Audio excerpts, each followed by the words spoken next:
Previously on Alan Wake, Alice has been kidnapped. Alan, please help me. Alice? You'll do exactly what I say if you ever want to see your wife again. I can't tell anyone except my agent Barry. Damn it, Barry, they'll kill her! You're my best friend, and I'm worried that you're not right in the head. The ransom is a manuscript I supposedly wrote that's coming true before my eyes. It happened just the way it was on that page. So dark. I have found only a few scattered pages. I want the entire manuscript. The deadline is in 2 days. I found Mr. Wake's pages. Good girl. How the hell did she get her hands on the manuscript anyway? I don't know. She's resourceful. I told you were too hard on her. Listen, I found out all sorts of interesting stuff while I was digging around. Yeah. Mr. Wake, it's Sheriff Breaker. We have an FBI agent here, Agent Nightingale. FBI? He's anxious to see you. You'd better come to the station. Okay, I'll be right over, Sheriff. Let's make this quick, huh? Help you folks? Name's Randolph. I'm the manager. We're looking for Rose. Works as a waitress down at the diner. Rose, sure. Nice girl. Who wants to know? I'm Alan Wake. The writer, huh? I heard on the radio you were visiting. Well, I'll show you her trailer. That Rose, she's a nice girl. Always pays her rent on time. As I was saying, Al, I found all sorts of weird stuff from the local newspaper's archives. This place is crazy. Disappearances, mysterious deaths, urban legends come true, and get this, most of this stuff takes place around Cauldron Lake. Well, you ain't wrong, mister. The Indians thought the lake was a doorway to the underworld. I'm the God-fearing type myself. I don't hold with that sort of thing. Yeah, okay. Anyway, there was an island there owned by a guy called Thomas Zane. Now, some of the articles I found about him make him out to be a famous writer, but I ran a bunch of searches, couldn't find a single thing he wrote. Zane was heavily into diving, so much so that the place came to be called Diver's Isle. But the volcano under the lake erupted in 1970, and Zane went down with the island.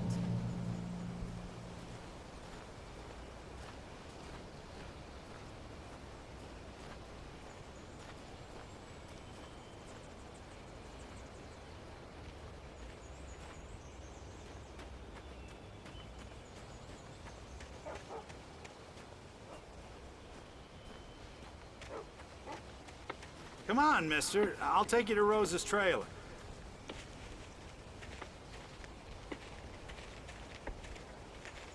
Yeah, how about that? It was there in the morning, as if it had fallen from the sky. But it would take a tornado to lift something like that. We're damn lucky it didn't crush any of the trailers.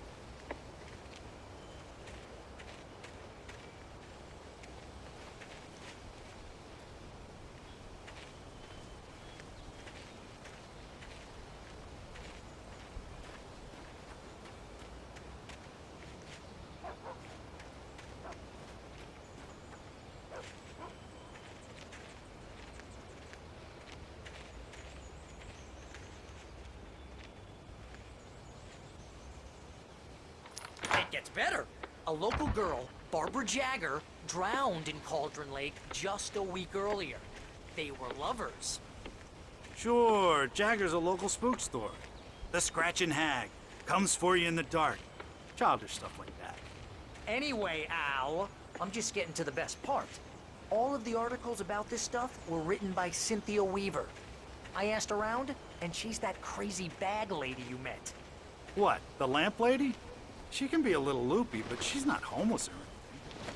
Yeah, anyway, she knew both Jagger and Zane before they both died, and she had some kind of a breakdown.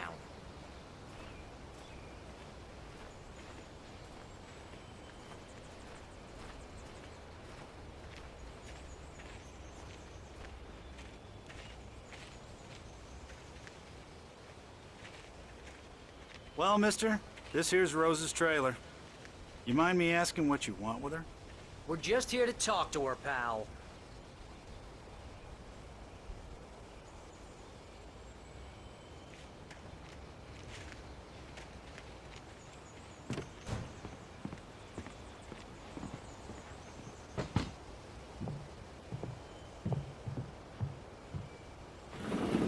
Welcome to to...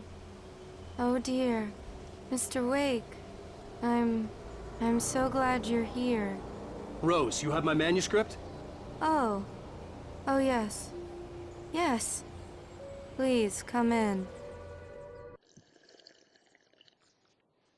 Hey, this is really good. Rose, Yes, my manuscript. I really need it. I understand. I know what you need. A muse to inspire you. Oh, for Barry? She doesn't have anything. Yeah, hey, Al, what's... Oh... Barry! What? What?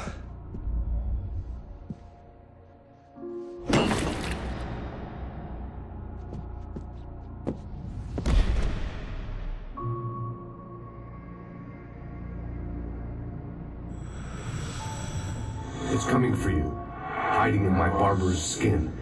I'm too weak to stop it. You must turn the lights on. I promised I'd come visit you and your lovely wife. You must finish what you started. I insist. You must turn the lights on. Turn the light on. Back to work, boy.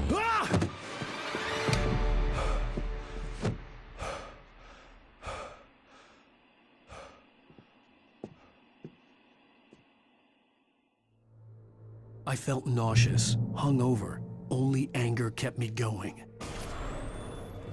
I can't tell reality from dream anymore, but it seems I have an imaginary editor to help me. She's an old woman in a funeral dress. I call her Barbara Jacker. She's very strict. I'm writing faster and faster. My manuscript is being heavily revised. The edits are getting very aggressive, and each day there's less of me and more of her. I hate it, but I know she's right. She promises me I can save Alice this way. She knows more of this than I do. About the complex incantation I'm attempting. About this place. She's worked with another writer under similar circumstances, Thomas Zane. The genre of the story seems to be shifting. It's turning into a horror story. I'm getting close. I can feel it.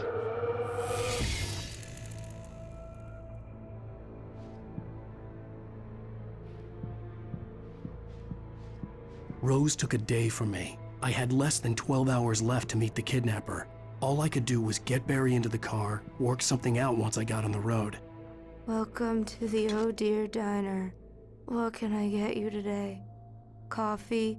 I couldn't work up much hate for Rose. Something had used her to get to me and left its mark. First refill is free. Milk and sugar on the counter there. Would you like to hear today's specials? Thank you. A nice day. Come back soon. Barry was out of it. He was way too heavy to carry. You're right. I deserve more money. I'm so handsome.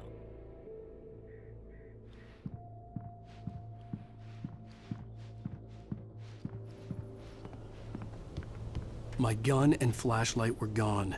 I'd have to find a way to get Barry into the car as quickly as possible. There was no time to waste.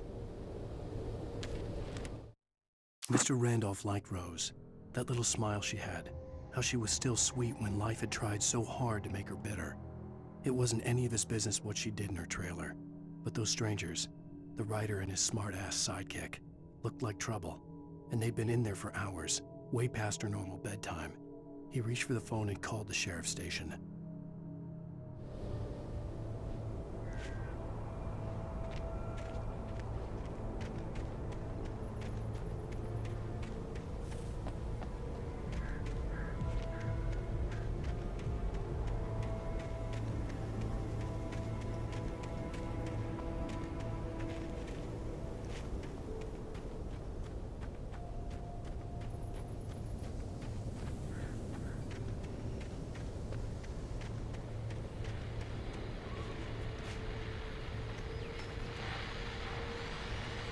I just stepped outside to catch a breath of fresh air. Let me tell you, the weather's getting heavy.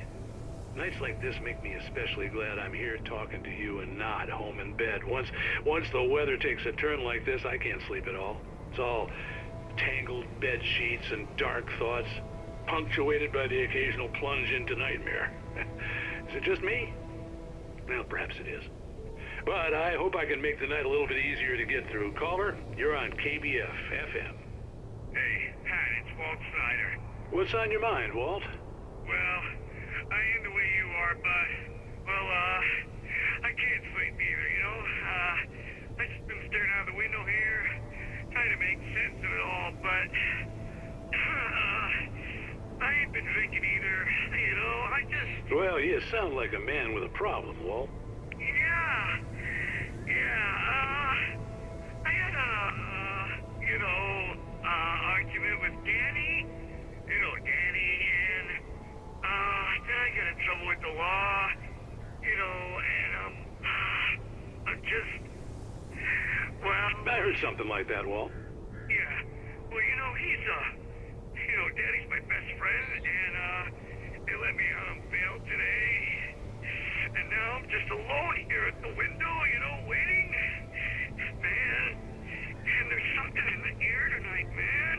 I was just outside looking up at the sky above our broadcast tower thinking the same thing. What are you waiting for, Walt? I don't know. Something's gonna happen. I think I better go. Well, Walt, maybe... No, thanks, Pat. Well, good luck to you, Walt. Hang in there. Let's take a little break, folks. This weather's really something else, huh? How can I be sure you will walk away?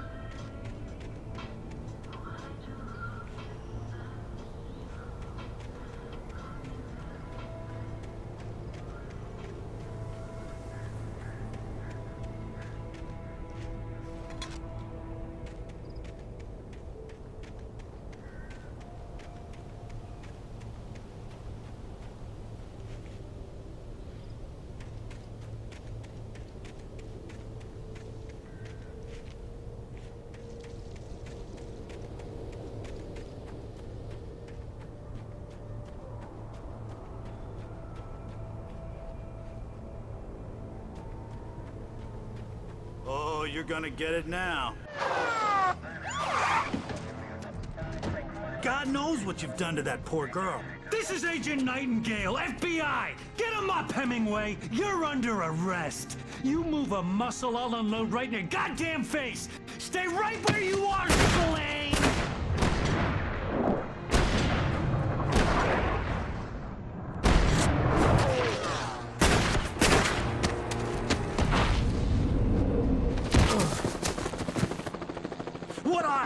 I'm standing right here, you goddamn maniac!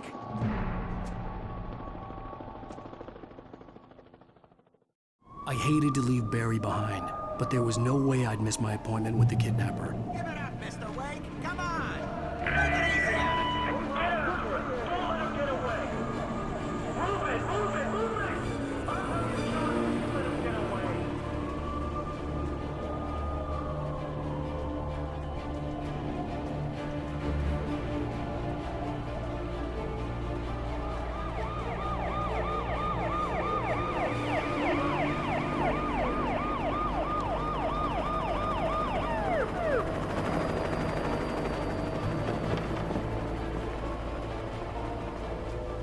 There he is!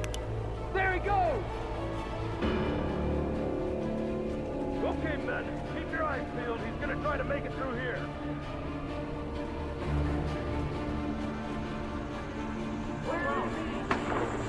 Oh, damn. Man out! Titus, he's up here! God damn it, where'd he go? God damn it, where'd he go? Slip away! Keep an eye out!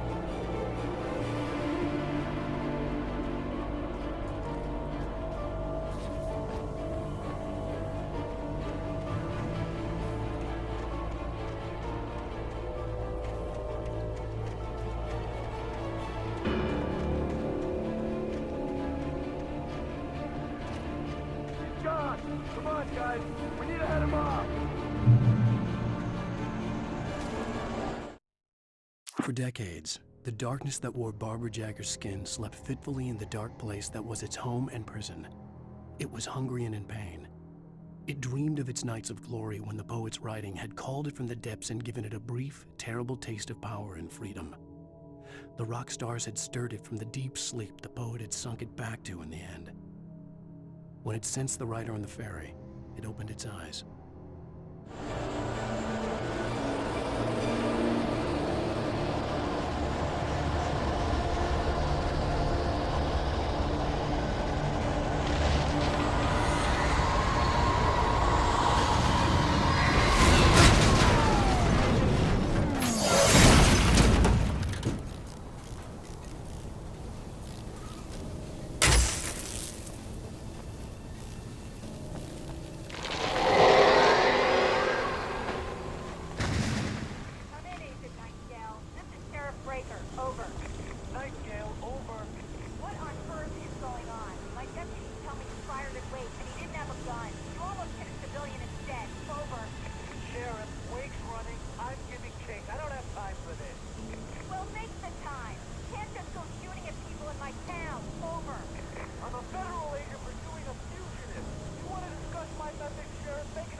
Rose didn't know how the strange old lady got in her trailer, and she looked wrong somehow. The woman showed her teeth in an approximation of a smile and traced a finger down Rose's cheek. "Pretty girl," she said. Rose felt as if she was falling asleep, but her knees didn't buckle. The crone spoke in a whisper, her words ice cold and dark in Rose's ear.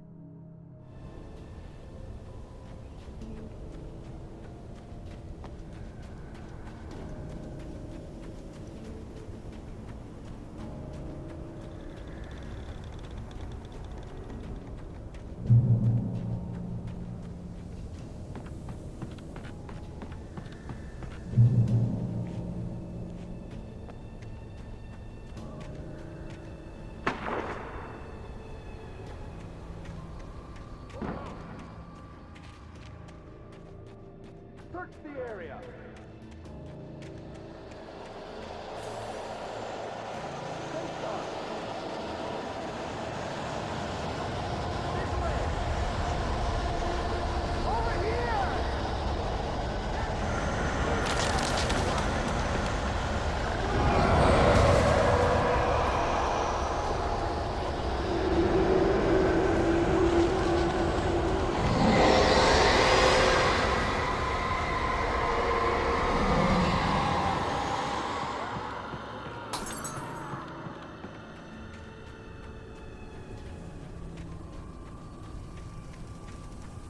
This horror was everywhere I went, circling me. The cops didn't stand a chance.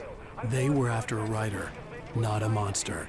Wait, are you seriously telling me that geek writer just took out my deputies? Are you kidding? I mean, have you seen this guy? He wears a tweed jacket. Over. He's the guy we're chasing. If it's not him, who then? Bigfoot? Over. I don't know yet, but I'm not in the habit of jumping to conclusions. That tends to come back and bite you in the ass. Out.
This is James. Mulligan, Thornton, come in. Over. Thornton here. James, we got both Wheeler and Rose in custody. They didn't put up a fight or anything. Why, they were... Hey, what you... Come on! Sit down and give me that. James, Mulligan here. Over. Go ahead, Mulligan. Over. We got Wheeler and Rose here. Wheeler's drunk or hopped up on something. Speaking of which, that Fed had a pretty distinctive whiff of Otis Scotch about him, if you know what I mean. Over. I don't have anything on that, Deputy Mulligan. Over. Well, whatever. Anyway, Rose is just being plain weird here. You better get Doc in to take a look at both. Over. Gotcha.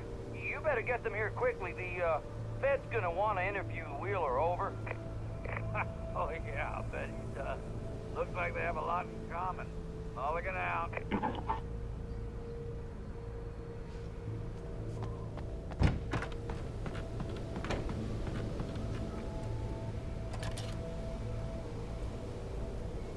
I could see the lights of the radio station in the distance.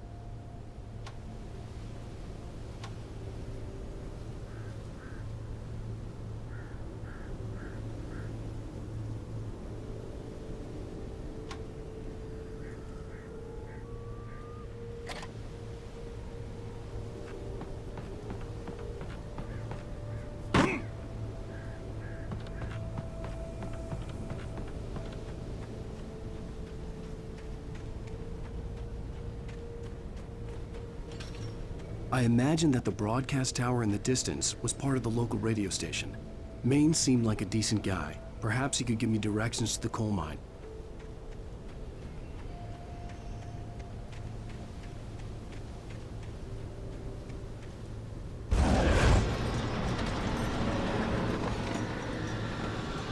Unnatural shadows clung to the gate. The darkness that was after me was trying to stop me. I wouldn't get through without light.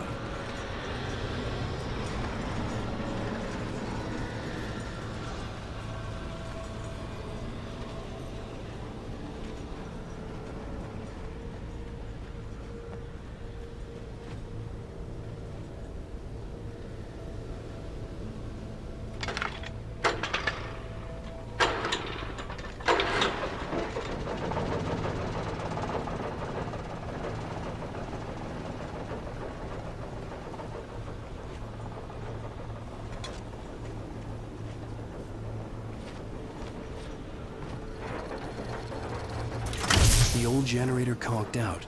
I'd have to see if I could fix it and try again.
It took me a moment to recognize the flashbang grenades. They were an ideal weapon for my situation. Team 1, come in. Over. Team 1, this is Sheriff Breaker. Report. Over. Team 2, come in. I need a report. Over. Come on, guys. Talk to me. Come in, please. Over.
And here's another call.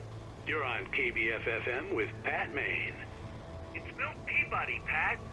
What's on your mind, Milt?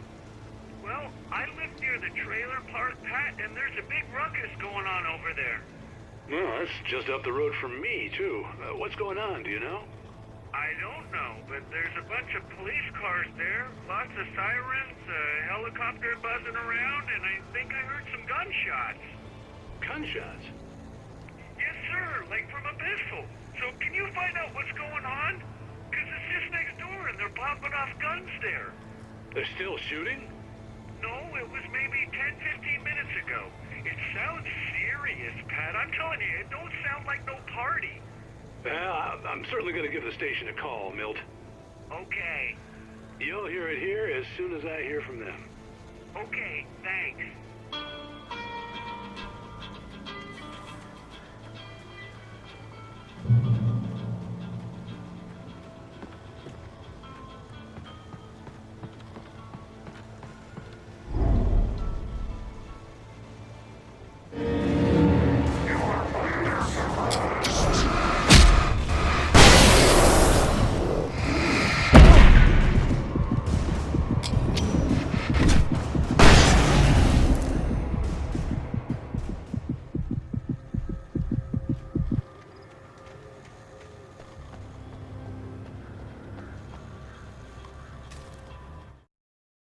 Touched by the dark presence, Rose was lost in a dreamland where everything was drawn in black and gray crayons.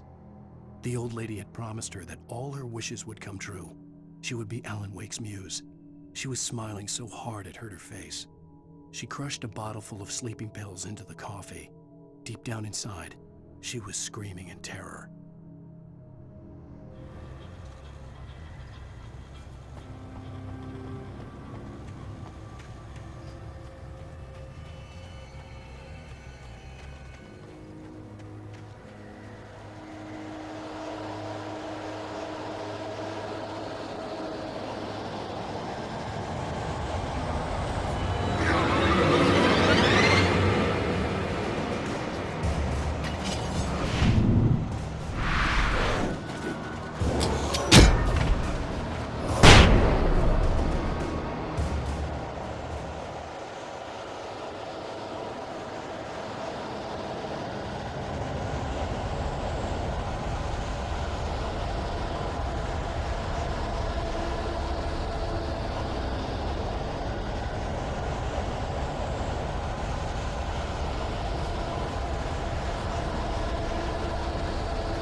hoped Maine could lend me a car to get to the coal mine.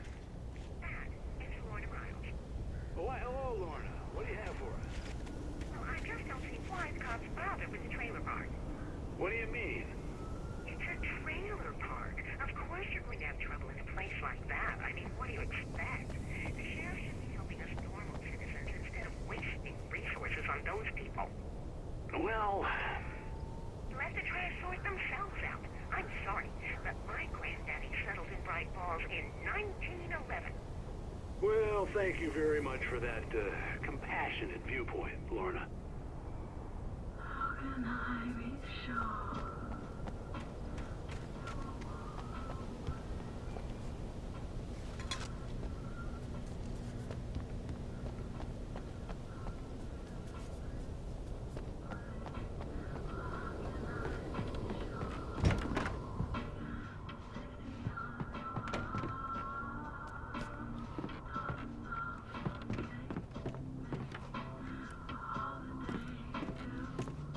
Oh, here's a little surprise. The famous writer Alan Wake just walked in, folks. I'm going to see if I can talk him into an interview. Come on in, Mr. Wake.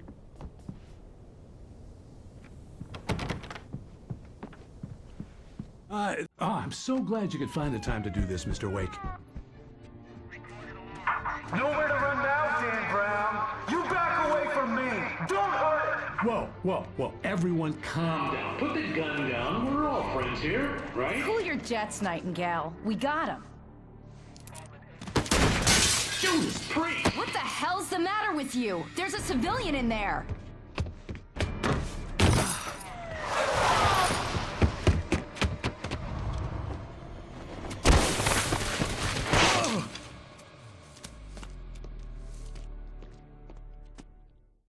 I'll get you yet, even if it kills me. You hear me? You hear me, H.P. Lovecraft? I had fallen off so many cliffs it was ridiculous. That's what you get for naming a book The Sudden Stop. It was probably good I hadn't had the chance to tell Maine where I was going. I'd have to lose the cops and find my own way to the mine.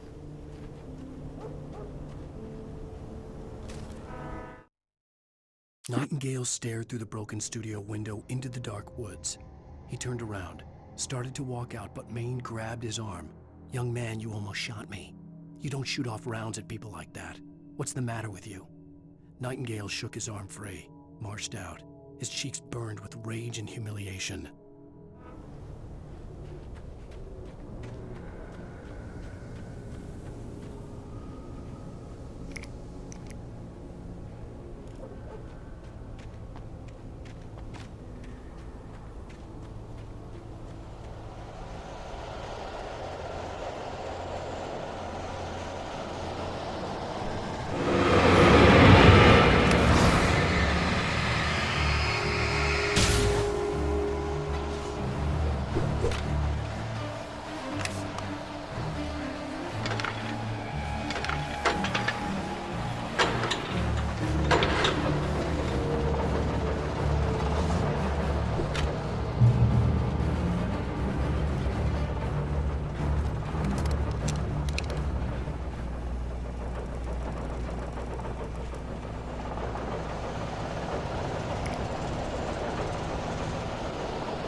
Danny had stepped out, but what stumbled back in was something else. Something alien. A monster. Walter tried to kill it, first with his fists, then a chair. It wouldn't die. Instead, it kept coming, unaffected by the beating it had taken. After Walter managed to kick it down the cellar stairs, fear took over. He ran, got behind the wheel, gunned the engine. The booze wouldn't make him forget, but he knew he had to try.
There was no sensible reason for the power company work lights to be here. It was almost as if they'd been left for someone like me to use.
Sarah trusted her gut, and her gut said Agent Nightingale was an asshole.